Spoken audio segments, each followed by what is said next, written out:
Hi guys, my name is Chris and you're watching Wrestling Today, so let's start with don't expect to see Toni Storm walk through WWE's doors anytime soon. Her timeless persona may be too closely tied to AEW for WWE to take the plunge.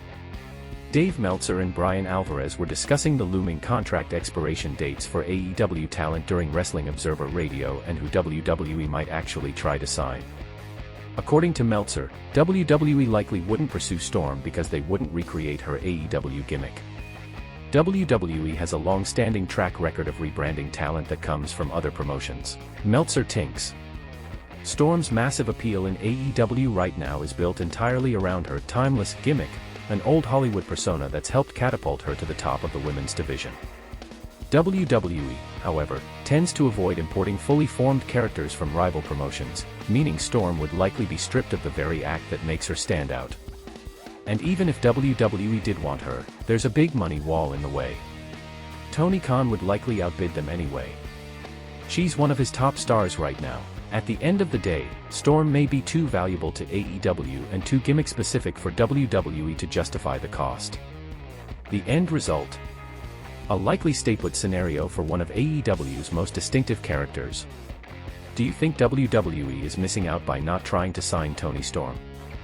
WrestleMania 42 may be stacking up record-breaking seat prices, but there's already concern building behind the scenes, and it has everything to do with WWE's struggling advance ticket sales.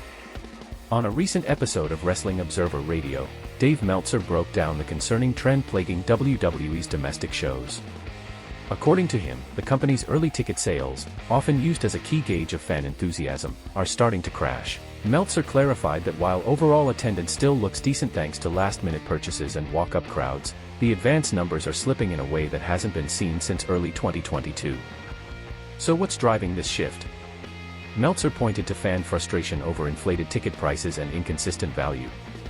He explained how the word has spread among fans who bought tickets early, only to find out they were sitting beside others who paid significantly less.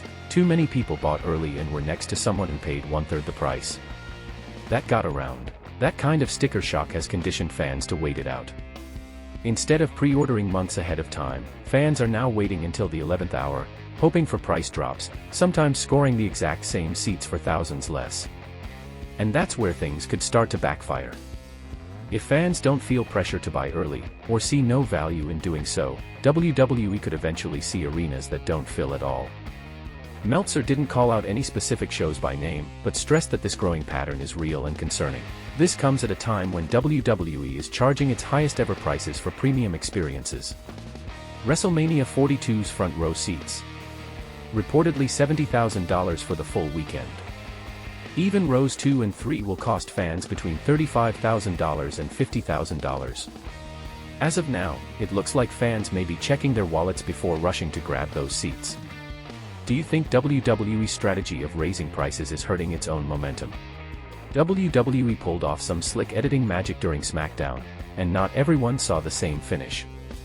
The show, which aired live from Dublin, closed with a cliffhanger involving Logan Paul, John Cena, and SmackDown GM Nick Aldis. After the women's tag team main event, Cena was shown walking backstage when Aldis approached and said, "I just heard from Brock Lesnar." But before fans could find out more, Logan Paul attacked Cena from behind.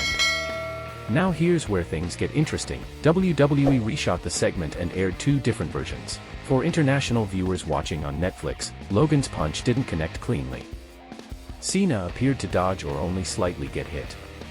However, the US broadcast on USA Network showed a completely different angle. This time, Logan pushed Nick Aldis out of the way before drilling Cena with a clean shot that dropped him to the ground.